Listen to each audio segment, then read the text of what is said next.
Hello dear student, welcome to my YouTube channel. तो आज हम लोग देखने जा रहे हैं क्लास 10th का बहुत ही वीवीआई प्रश्न देखने वाला है। तो बिल्कुल वीडियो को लास्ट तक जरूर देखिएगा। सारा प्रश्न बहुत ही वीवीआई होने वाला है और आपका एग्जाम में डायरेक्ट प्रश्न पूछे जाने की संभावना है। तो चलिए स्टार्ट करते हैं सबसे पहला नंबर प्रश्न की ओर। सारा प्रश्न बहुत ही वीवीआई है। चलिए पहला नंबर प्रश्न में बढ़ते हैं। पहला नंबर प्रश्न में करा है, प्रतिबिंब का आकार हमेशा वस्तु के आकार से छोटा होता है। वह कौन सा दर्पण है जिसमें प्रतिबिंब का आकार वस्तु के आकार से छोटा होता है? तो याद रखेंगे उत्तल दर्पण में जो है प्रतिबिंब का आकार वस्तु के आकार से छोटा होता है। तो ऑप्शन नंबर ए जो है इसका बिल्कुल सही उत्तर हो जाएगा।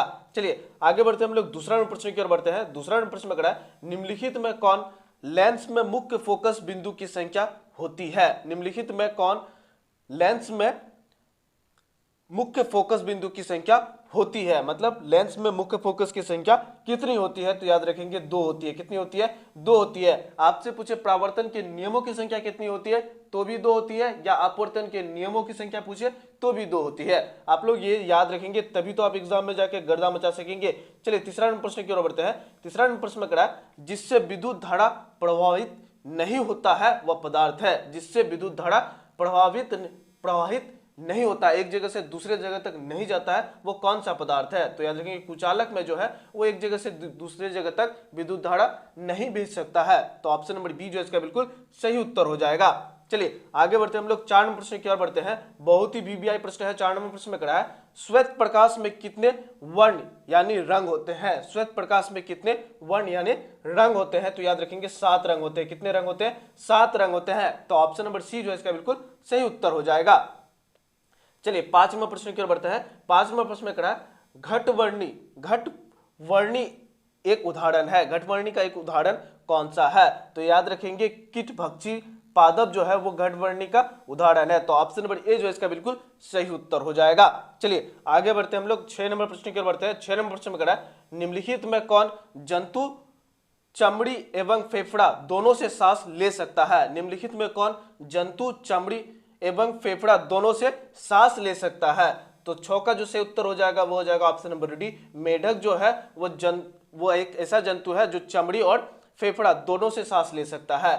चलिए आगे बढ़ते हैं हम लोग 7 नंबर प्रश्न की ओर बढ़ते हैं। 7 नंबर प्रश्न में करा है, लाल रक्त कोशिका में लाल वर्णक होता है। लाल रक्त कोशिका में लाल वर्णक कौन सा क्या होता है? तो याद रखेंगे हेमोग्लोबिन होता है। क्या होता है? हेमोग्लोबिन होता है। तो ऑप्शन नंबर बी जो है इसका बिल्कुल सही उत्तर हो जाएगा। चलिए आगे बढ़ते हैं हम लोग 8 नंबर प्रश्न की ओर बढ़ते हैं। 8 नंबर प्रश्न में करा है, नेफ्रॉन पाया जाता है। नेफ्रॉन जो है वो किस में पाया जाता है? तो याद रखेंगे वृक्क में पाया जाता है। किस में पाया जाता है? वृक्क में पाया जाता है। तो ऑप्शन नंबर ए जो है इसका बिल्कुल सही उत्तर हो जाएगा। चलिए आगे बढ़ते हैं हम लोग 9 नंबर प्रश्न की ओर बढ़ते हैं। 9 नंबर प्रश्न में करा है, रासायनिक अभिक्रिया को किस तरह से व्यक्त किया जाता है? रासायनिक अभिक्रिया को किस तरह से व्यक्त किया जाता है? तो रासायनिक समीकरण के द्वारा। किसके द्वारा? समीकरण के द्वारा। ऑप्शन नंबर सी जो है इसका बिल्कुल सही उत्तर हो जाएगा। चलिए आगे बढ़ते हैं हम लोग 10 नंबर प्रश्न की ओर बढ़ते हैं। 10 नंबर प्रश्न में करा है, सल्फ्यूरिक अम्ल का अनुसूत्र क्या है? सल्फ्यूरिक अम्ल का अनुसूत्र क्या है? तो 10 का जो सही उत्तर हो जाएगा वो हो जाएगा ऑप्शन नंबर बी, H2SO4 होता है। क्या होता है? H2SO4। ऑप्शन नंबर बी जो है इसका बिल्कुल सही उत्तर हो जाएगा। चलिए आगे बढ़ते हैं हम लोग 11 प्रश्न की ओर बढ़ते हैं। 11 प्रश्न में करा है, हेमेटाइट निम्नलिखित में किस धातु का अयस्क है? हेमेटाइट जो है वो निम्नलिखित में कौन सा धातु का अयस्क है? तो 11 का जो सही उत्तर हो जाएगा वो हो जाएगा ऑप्शन नंबर ए, आयरन का है। किसका है? आयरन। ऑप्शन नंबर ए जो है इसका बिल्कुल सही उत्तर हो जाएगा। चलिए आगे बढ़ते हैं हम लोग 12 नंबर प्रश्न की ओर बढ़ते हैं। 12 नंबर प्रश्न में करा है, CH3Cl का आयोपिक नाम है। CH3Cl का आयोपिक नाम क्या है? तो 12 का जो सही उत्तर हो जाएगा वो हो जाएगा क्लोरोमीथेन। क्या नाम है? क्लोरोमीथेन। ऑप्शन नंबर डी जो है इसका बिल्कुल सही उत्तर हो जाएगा। चलिए आगे बढ़ते हैं हम लोग 13 नंबर प्रश्न की ओर बढ़ते हैं। 13 नंबर प्रश्न में करा है, विद्युत परिपथ में विद्युत फ्यूज किस सिद्धांत पर कार्य करती है? बहुत ही इंपॉर्टेंट प्रश्न है। करा है, विद्युत परिपथ में विद्युत फ्यूज किस सिद्धांत पर कार्य करती है? तो 13 का जो सही उत्तर हो जाएगा वो हो जाएगा ऑप्शन नंबर ए, किसमें? उष्मीय पे कार्य करती है। किसमें? उष्मा। ऑप्शन नंबर ए जो इसका बिल्कुल उष्मीय सही उत्तर है। चलिए आगे बढ़ते हैं हम लोग 14 नंबर प्रश्न की ओर बढ़ते हैं। 14 नंबर प्रश्न में करा है, चुंबकीय क्षेत्र का ऐसा ही मात्रक है। बहुत ही इंपॉर्टेंट प्रश्न है। करा है, चुंबकीय क्षेत्र का एसआई मात्रक क्या है? तो याद रखेंगे टेस्ला होता है। क्या होता है? टेस्ला। ऑप्शन नंबर ए जो इसका बिल्कुल सही उत्तर हो जाएगा। चलिए आगे बढ़ते हैं हम लोग 15 नंबर प्रश्न की ओर बढ़ते हैं। 15 नंबर प्रश्न में क्या है? ईंधन का उदाहरण है, इनमें से कौन जो है वो ईंधन का उदाहरण है? तो लकड़ी भी ईंधन है, उसके बाद सीएनजी भी ईंधन है और एलपीजी भी ईंधन है। तो इसका जो सही उत्तर हो जाएगा वो हो जाएगा ऑप्शन नंबर डी, इनमें से सभी। ऑप्शन नंबर डी जो है इसका बिल्कुल सही उत्तर हो जाएगा। चलिए आगे बढ़ते हैं हम लोग 16 नंबर प्रश्न की ओर बढ़ते हैं। 16 नंबर प्रश्न में क्या है? प्रतिबिंब की प्रकृति होती है, प्रतिबिंब का जो प्रकृति है वो कैसा होता है? तो इसका जो 16 का जो सही उत्तर हो जाएगा वो हो जाएगा ऑप्शन नंबर सी, वास्तविक और काल्पनिक दोनों होती है। कैसा होती है? वास्तविक और काल्पनिक दोनों होती है। प्रतिबिंब की जो प्रकृति होती है वो कैसा होती है? वास्तविक और काल्पनिक दोनों होती है। चलिए आगे बढ़ते हैं हम लोग 17 नंबर प्रश्न की ओर बढ़ते हैं। 17 नंबर प्रश्न में क्या है? कोशिका में युग्म के संलयन की परिणति क्या कहलाती है? कोशिका में युग्म के संलयन की परिणति क्या कहलाता है? तो 17 का जो सही उत्तर हो जाएगा वो हो जाएगा जाइगेट कहलाता है। क्या कहलाता है? जाइगेट। ऑप्शन नंबर सी जो इसका बिल्कुल सही उत्तर हो जाएगा। चलिए आगे बढ़ते हम लोग 18 नंबर प्रश्न की ओर बढ़ते हैं। 18 नंबर प्रश्न में क्या है? मेंडल के ट्विंस्कर संकरण का लक्षण प्ररूपी अनुपात निम्नलिखित में कौन है? देखिए वीवीआई नहीं है लेकिन इसको याद रख लीजिए। 18 का जो सही उत्तर हो जाएगा वो हो जाएगा ऑप्शन नंबर ए हो जाएगा 9:3:3:1। ऑप्शन नंबर ए जो इसका बिल्कुल सही उत्तर हो जाएगा। चलिए ये प्रश्न ज्यादा नहीं पूछता है एग्जाम में। चलिए आगे बढ़ते हम लोग 19 नंबर प्रश्न की ओर बढ़ते हैं। 19 नंबर प्रश्न में क्या है? ओजोन क्या है? ओजोन जो है वो क्या है? तो ओजोन जो है वो गैस है। क्या है? गैस है। तो ऑप्शन नंबर ए जो इसका बिल्कुल सही उत्तर हो जाएगा। अगर पूछे ओजोन का रासायनिक सूत्र क्या होता है तो O3 होता है। 3 ऑक्सीजन मिलकर के एक ओजोन परत बनाता है। तो ऑप्शन नंबर जिसमें दिया रहेगा ऑक्सीजन ओजोन का सूत्र पूछेगा तो O3 होता है। ये चीज याद रखेंगे आप।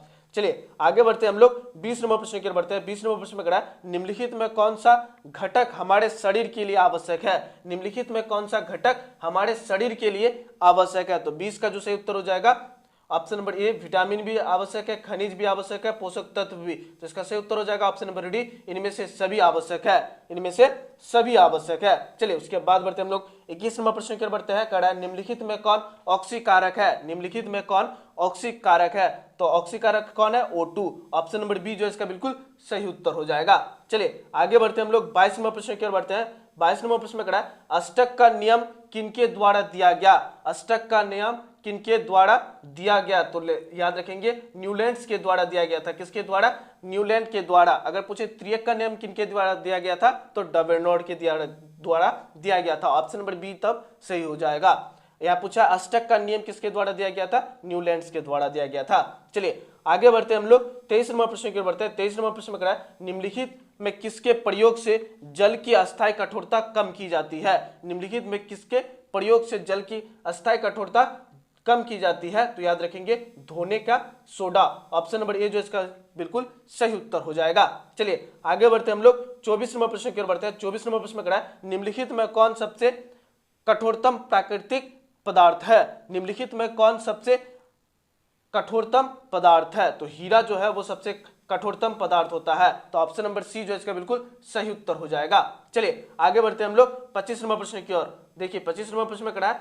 ए तथा बी समतुल्य प्रतिरोध है। देखिए आपको यहाँ पे समांतर क्रम में दिया है। समांतर क्रम के लिए फॉर्मूला क्या होता है? 1/2 प्लस 1/2 प्लस 1/2 आ जाएगा 2/2 कट क्या आ जाएगा आपका 1 आ जाएगा। ऑप्शन नंबर डी जो है 1 ओम बिल्कुल सही उत्तर हो जाएगा। चलिए आगे बढ़ते हैं हम लोग 26 नंबर प्रश्न की ओर बढ़ते हैं। 26 नंबर प्रश्न में क्या है? घरेलू विद्युत परिपथ में विद्युत धारा की आवर्ती का मान होता है। घरेलू विद्युत परिपथ में विद्युत धारा के आवर्ती का मान कितना होता है? तो याद रखेंगे 50 हर्टेज होता है। कितना होता है? 50 हर्टेज। यहाँ ऑप्शन में नहीं दिया गया तो इसका सही उत्तर क्या हो जाएगा? ऑप्शन नंबर डी, इनमें से कोई नहीं। चलिए आगे बढ़ते हम लोग 27 नंबर प्रश्न की ओर बढ़ते हैं। 27 नंबर प्रश्न में क्या है? सोलर सेल से कौन सी विद्युत धारा प्राप्त होती है? सोलर सेल से कौन सी विद्युत धारा प्राप्त होती है? तो याद रखेंगे दिष्ट धारा प्राप्त होती है। कौन सी धारा? दिष्ट धारा। ऑप्शन नंबर बी जो है इसका बिल्कुल सही उत्तर हो जाएगा। चलिए आगे बढ़ते हम लोग 28 नंबर प्रश्न की ओर बढ़ते हैं। 28 नंबर प्रश्न में क्या है? कांच का अपवर्तनांक किस रंग के लिए सर्वाधिक होता है? कांच का अपवर्तनांक जो है वो किस रंग के लिए सर्वाधिक सबसे अधिक होता है? तो याद रखेंगे बैगनी के लिए होता है। किसके लिए होता है? बैगनी के लिए। ऑप्शन नंबर बी जो है इसका बिल्कुल सही उत्तर हो जाएगा। चलिए आगे बढ़ते हैं हम लोग 29वां प्रश्न की ओर बढ़ते हैं। 29वां प्रश्न में खड़ा है, आराम में सामान्यतः वयस्क मनुष्य का श्वसन दर प्रति मिनट कितना होता है? तो याद रखेंगे 15 से 18 के बीच में, लगभग 16 माना जाता है, लेकिन 15 से 18 ऑप्शन नंबर बी जो है इसका बिल्कुल सही उत्तर हो जाएगा। चलिए आगे बढ़ते हैं हम लोग 30 नंबर प्रश्न की ओर बढ़ते हैं। 30 नंबर प्रश्न में खड़ा है, निम्नलिखित में किस जैव में परिसंचारण तंत्र नहीं होता है? निम्नलिखित में किस जीव में परिसंचारण तंत्र नहीं होता है?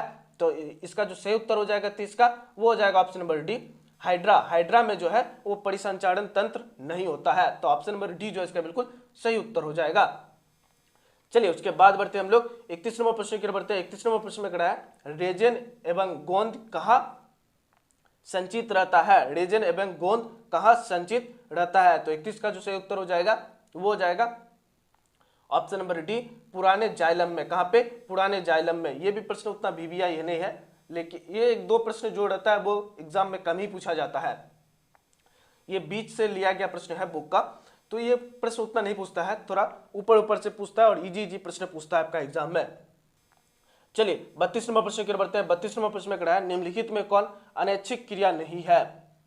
निम्नलिखित में कौन अनैच्छिक क्रिया नहीं है? उल्टी जो है वो कभी भी आ सकती है, उसके बाद लार का निकलना ये भी कभी भी, हृदय का धड़कना ये भी, लेकिन चबाना जो है वो आपके द्वारा ही डिसाइड किया जाता है हमको कब चबाना है।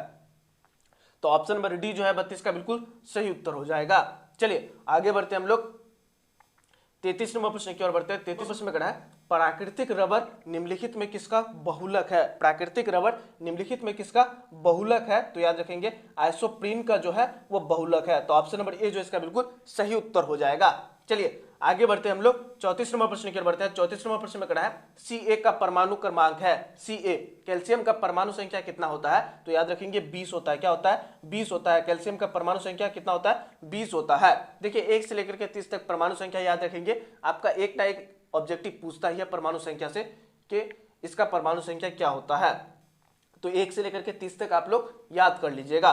चलिए 35 नंबर प्रश्न की ओर बढ़ते हैं। 35 नंबर प्रश्न में खड़ा है, निम्नलिखित में कौन प्राकृतिक संसाधन है? निम्नलिखित में कौन प्राकृतिक संसाधन है? ऑप्शन नंबर ए वायु भी है, जल भी है और मृदा मिट्टी भी है, तो इसका सही उत्तर क्या हो जाएगा? इनमें से सभी, डी ऑप्शन बिल्कुल सही उत्तर हो जाएगा। और आप अगर अभी तक चैनल को सब्सक्राइब नहीं किए तो चैनल को सब्सक्राइब कर दीजिए, और इसका अगर पीडीएफ लेना चाहते हैं तो पीडीएफ आपको हमारे डिस्क्रिप्शन पर मिल जाएगा, वहां से आप डाउनलोड कर लीजिएगा ताकि आप पीडीएफ लेकर के गर्दा मचा सके। चलिए आगे बढ़ते हैं हम लोग 36 नंबर प्रश्न की ओर बढ़ते हैं। 36 नंबर प्रश्न में क्या है, निम्नलिखित में कौन बुझा हुआ चूना है? बुझा हुआ चूना का रासायनिक सूत्र पूछ रहा है, जो क्या होता है? बुझा हुआ चूना का रासायनिक सूत्र जो होता है वो होता है CaOH2 ऑप्शन नंबर बी जो है इसका बिल्कुल सही उत्तर हो जाएगा। CaOH2 ऑप्शन नंबर बी जो है इसका बिल्कुल सही उत्तर है। चलिए आगे बढ़ते हैं हम लोग 37 नंबर प्रश्न की ओर बढ़ते हैं। 37 नंबर प्रश्न में क्या है, लेंस की क्षमता का फॉर्मूला पूछ रहा है। क्षमता मतलब पावर, P बराबर क्या होता है? 1/f। क्या होता है? 1/f। तो ऑप्शन नंबर सी जो है इसका बिल्कुल सही उत्तर हो जाएगा। लेंस का क्षमता का फॉर्मूला क्या होता है? P बराबर 1/f।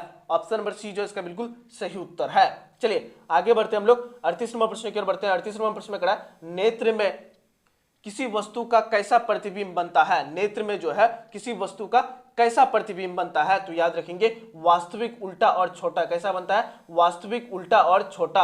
ऑप्शन नंबर सी जो है इसका बिल्कुल सही उत्तर हो जाएगा।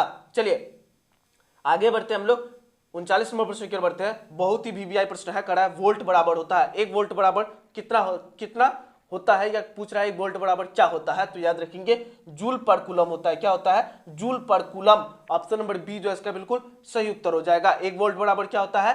जूल पर कूलम। ऑप्शन नंबर बी जो है इसका बिल्कुल सही उत्तर है। चलिए आगे बढ़ते हैं हम लोग 40 नंबर प्रश्न की ओर बढ़ते हैं। 40 नंबर प्रश्न में क्या है, विद्युत घंटी विद्युत धारा के किस प्रभाव पर कार्य करती है? विद्युत घंटी विद्युत धारा के किस प्रभाव पर कार्य करती है? तो याद रखेंगे चुंबकीय प्रभाव पर। कौन सा प्रभाव पर? चुंबकीय प्रभाव। ऑप्शन नंबर बी जो इसका बिल्कुल सही उत्तर हो जाएगा। तो ये 40 प्रश्न था जो कि आपको हम करवा दिए, और बहुत ही इंपॉर्टेंट प्रश्न था जो कि आपको हम करवा दिए। और भी प्रश्न आपको एग्जाम से पहले हम करवा देंगे, एक सेट लेके आएंगे 200 ऑब्जेक्टिव का। सुबह में आप देख लीजिएगा एग्जाम से पहले, और जाकर के एग्जाम में जाकर के पूरा वही प्रश्न पूछेगा जो आपको हम 200 ऑब्जेक्टिव करवाएंगे, वहीं से प्रश्न पूछेगा। तो बिल्कुल चैनल को सब्सक्राइब कर लीजिए ताकि जब हम आने वाला वीडियो में 200 ऑब्जेक्टिव दे आप लेकर के गर्दा मचा सके। फिर मिलते हैं वीडियो में, नेक्स्ट वीडियो में। तब तक के लिए इतना ही। जय हिंद।